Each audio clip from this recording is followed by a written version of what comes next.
Welcome and good evening. Welcome to Telarm's webinar on the topic of how to incorporate AI into your product in a secure way. I'm putting my presentation up on the screen and we'll get started.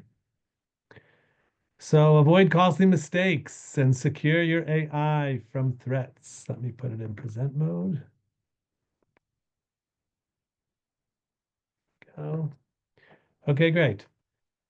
So here's our agenda, a brief introduction, understanding AI security, risks, how to secure AI, compliance and best practices, and then we'll take any questions. So I'm about to introduce myself, but before I do that, I'd like to introduce my teammate, Telarm's Head of Cyber Operations, Sarah Wolpin. Sarah, Hi, everyone. welcome. I'm Sarah Wolpin, Director of Cyber Operations at Telarm. I'm also the mother of two little boys. I've been doing cybersecurity as a service for the past 4 years. I've worked with multiple companies simultaneously, participated on large-scale incident response teams for big breaches, and consulted with the Israeli Ministry of Health. At Telarm, we provide security as a service, we provide security services, both one-time services like penetration testing and awareness training, risk assessments. We also have a virtual security department where we provide end-to-end security for small businesses, small, medium businesses who can't afford to have their own in-house security team and they want us to come in. We come in, we provide affordable end-to-end enterprise level security for them based on their needs. That's about it. Thank you, Sarah. Okay, let's get started. So this is about me. I have a master's in management. I call myself an executive and educator. I worked in finance for a decade or two in back office operations, and through the investment funds where I worked, I was involved in the world of Homeland Security. I was involved in the finance and strategic marketing and so forth. From Homeland Security, got into biometrics and cybersecurity. I was in part of the Citibank Technology Accelerator, and I was exposed to some great cyber companies. I got involved in cyber threat intel. And so I'm not Mr. Bits and Bytes, but I'm part of the cyber ecosystem for nearly a decade. And so I have some important wisdom and some concrete things that we can teach you today because I'm an educator. I've been involved in adult education my entire adult life. I have ongoing classes for over 25 years of students from the community that we get together and learn. So I love to teach. Okay, so let's get started. So I added a slide here that cybercrime is huge and growing, and it's actually the largest transference of wealth in the history of the world. Okay, so that's pretty big. It's trillions of dollars, and I gave it a subtitle, Evil is Real, and We Live with Savages. Like, we want to do good things, we want to earn an honest living, but there's a whole nother world of bad guys out there, and they're after us. And just because we think they're after us, that doesn't make us paranoid. You got to be paranoid to know that they really are after you. And they're not going to get a job. This is like an evolutionary strategy for survival. Other people will work and they'll steal the fruits of our labor. So if it was $1 trillion a year in 2020, it's going to be $1 trillion a month in 2031. That's 12 times as much. It's 15% year over year growth over the past 4 years. So you can't think, oh yeah, I'm probably cybercrime is already decreasing because there's so much cybersecurity today. So we've seen the worst of it. No, it's growing and it's going to continue to grow. And the cyber criminals, they love new technology because technology moves forward faster than security. And we're going to talk about that today. But new technologies are the playing field of the devil. So the cyber criminals are playing in the new field of AI. So here's an example of stuff that happens, AI security risks. Here's Alexa from Amazon. And in 2019, hackers were able to manipulate Amazon so that Alexa was listening even when users thought it was off. I saw a movie about Edward Snowden once, and he wanted to close his laptop to make sure that the camera wasn't on even after he had turned it off. So it's that kind of thing where hackers can, if you have Internet of Things, you have smart house. So what's going on behind the scenes, you don't know, and so you got to be aware of these things. I want to share something from our cyber class.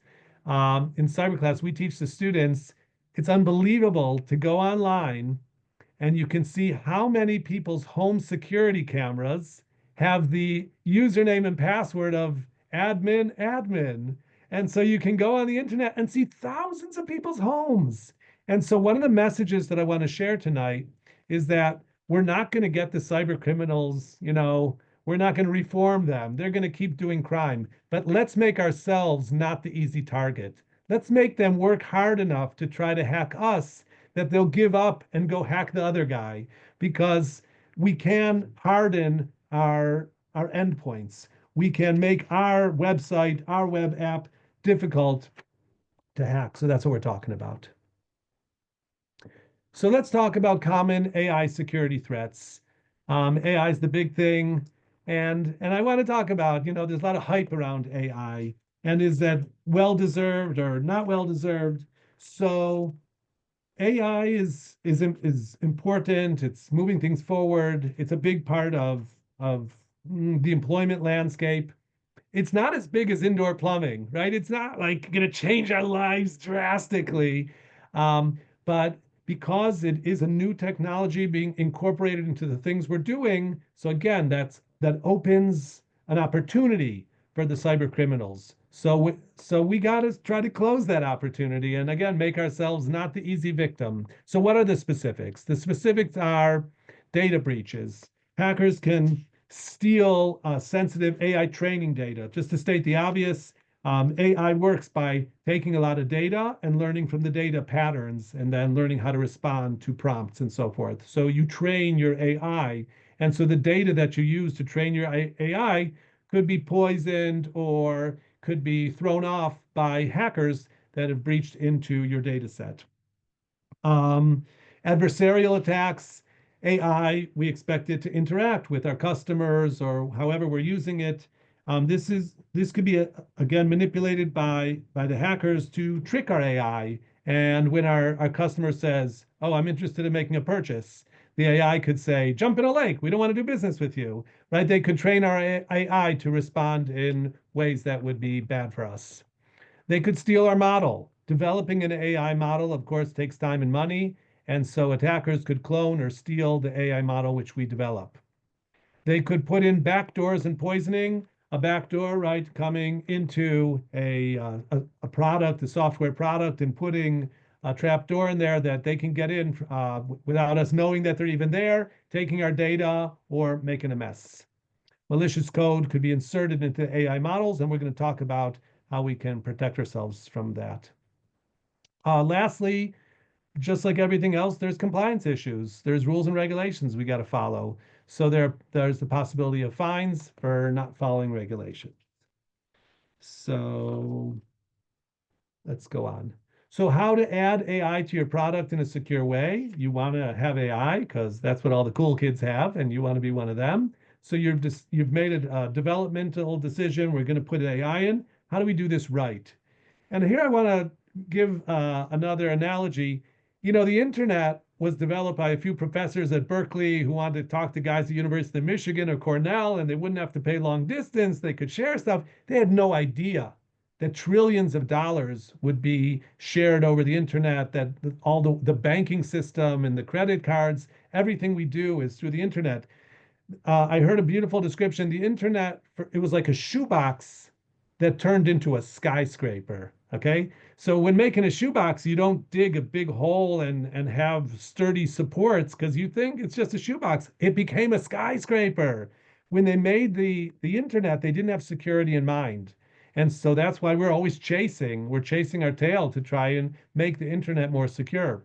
So now that we're trying to integrate a new technology into our web app, our website, wherever we want to put the AI, let's do it in advance, thinking, hey, I better think about security before I add a new feature, a new AI capability into whatever I'm doing.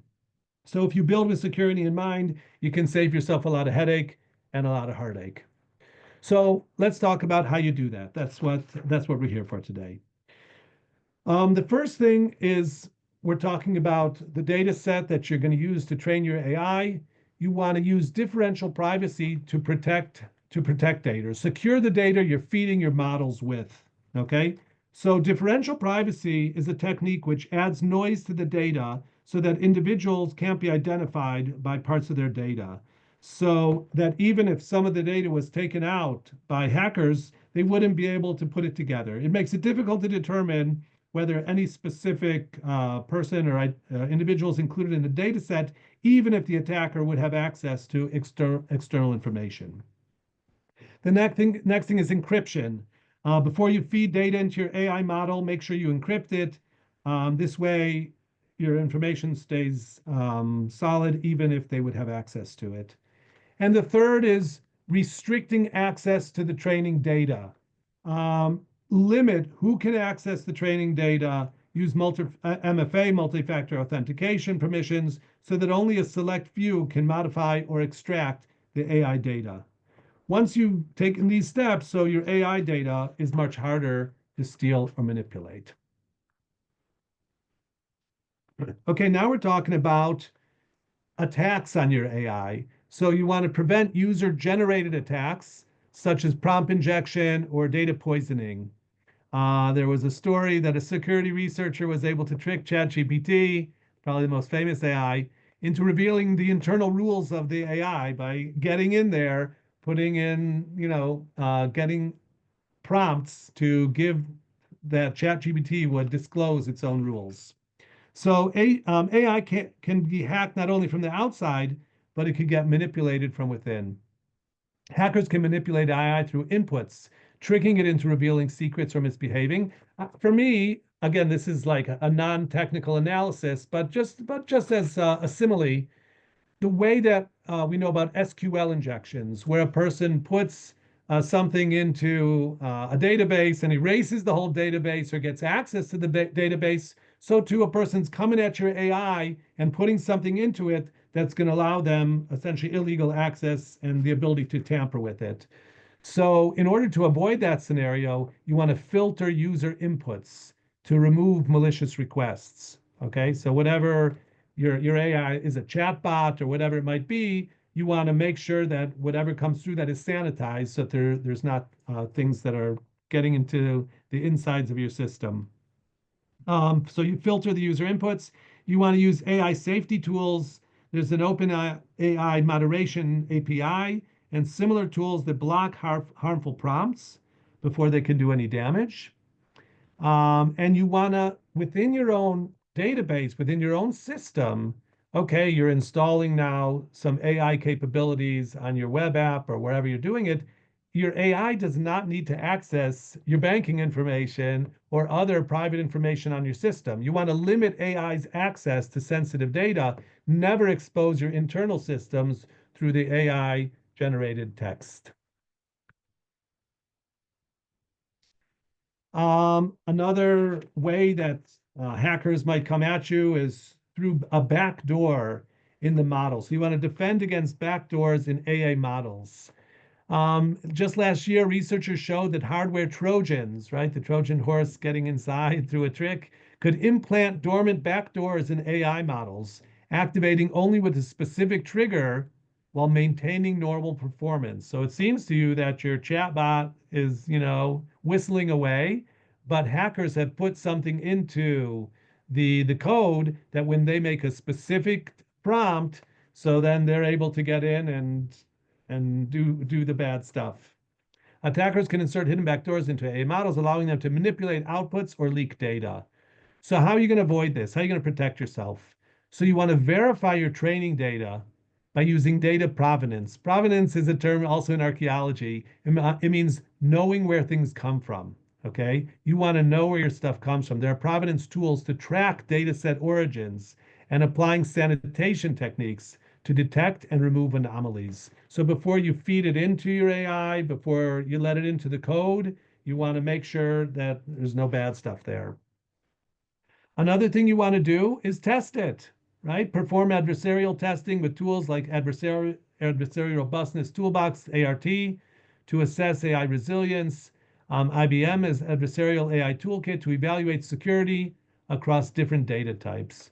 So in the old days, I grew up during the Cold War between the US and the Soviet Union, and Ronald Reagan said, yes, we trust you, but our slogan is trust and verify. So you got to verify things, you got to test them, you have to audit them, you have to have pen testers and professionals who are trying to test the integrity of your AI system. One of the ways that attackers always try to use is supply chain attack. So you want to secure your AI from the supply chain, however you get your AI. Where does your AI come from? In 2023, attackers poisoned open source AI models. Open source is great, right? Somebody once said to me, "Why employ one PhD if you could have 1,000 PhDs working for you? Use open source code." Well, that's a great idea, but you better be careful and test, and be careful about what you're taking in, because there can be bad stuff in open source AI models, embedding backdoors into machine learning libraries that thousands of companies unknowingly use. That really happens. So you really gotta be careful about this. Third-party AI models, APIs, or data sets could have hidden vulnerabilities, and you think, oh, really? A lot of people are using it. It must be okay. No, it's not okay. You got to test it. You got to sanitize it. Only use trusted, audited AI vendors. If you are using open source AI, so scan it for vulnerabilities before you deploy it. Don't just, cut paste it, download from GitHub or something and put it into your app. Keep AI libraries and dependencies updated to patch security flaws, right? This is an ongoing process. Security is not a one-time thing. You do it, oh, it's done, we're secure. No, this is every day. This is something you got to stay on top of. So like we said, test and verify, you got to test. You have to test your AI's defense and robustness, use a combination of tools and manual tests to ensure the defense. So we mentioned IBM has an ART, which simulates AI attacks, poisoning, and interference. Red teaming, pen testing, ethical hackers simulate real-world AI breaches. There's a great tool called SHAP, S-H-A-P, analyzes how AI makes decisions and it detects manipulation, right? So the AI is, using decision trees and responding to prompts. So the SHAP goes inside of the programming and sees that it hasn't been manipulated. Real-time monitoring and threat detection. You've checked on the sourcing of your AI. You have encrypted. You've put limitations. You got to monitor it. Okay, you got to test it and you got to monitor it. Monitor the AI performance. There's a tool called Neptune. Detect anomalies, unusual inputs, outputs, could indicate a possible attack. Secure logging, keep detailed logs of all the AI activity. So like I said, this is an ongoing process of logging in order to find possible threats that have been put in there. So if you didn't care or believe that you could be hacked, or you weren't worried about losing money or reputation, you anyway have to do it because it's the law. It's compliance with regulations. So there's compliance to think about. There could be fines, but it's something you just got to do. So if you're talking about European users, so you have GDPR in California, there's user opt-out, transparent data usage. It's well known there's different politics about AI in Europe versus the US, where the US is trying to be the leader in AI and keep it deregulated, whereas in the EU, they have an AI Act, risk classification, mandatory audits. Um, it doesn't mean that the US is a free-for-all and anybody can do anything. NIST does have an AI risk management framework. I actually looked at it today, 64 pages worth of guidance of how to manage AI risks. So these are standards and regulations that you definitely want to comply with. Like with everything in cybersecurity, you don't want to use compliance as the driver. You want to comply and you want to, control and be ahead of the curve. So it's something to keep in mind. Final tips and best practices. Always encrypt AI data, limit the access. Continually test your AI for vulnerabilities. You need to monitor your AI in real time for any anomalies which could alert you to something bad that has happened or might happen. And you want to stay ahead of regulations. So like we said, you want to make AI security a priority going forward as you're thinking about incorporating new technology to your stuff. not as an afterthought. Oh, how do we catch up? So put it in the front of your mind instead of the back of your mind, and you'll be a lot better off. Okay, that is my stuff. I'm opening up the floor to questions. Any questions you have on AI security? And I see now Rivka. Hi, Rivka. Welcome. I'm here from the beginning. I'll just put my Yes, I did. camera close. I didn't see your face. Yes. Any questions? No questions. Very interesting. First time I hear such a thing, and it's very, very interesting. My question is if I can get this slide to go over it. Of course, of course. Yeah, So thank you very much. We're gonna send you the Sarah, recording when it's finished. of course. Sarah, any closing words? No, that's it. Okay, great. So thanks Thank for being you. here. Thank you. Thank you And very, very much. my pleasure. I'll take care. Okay, Sarah, good night.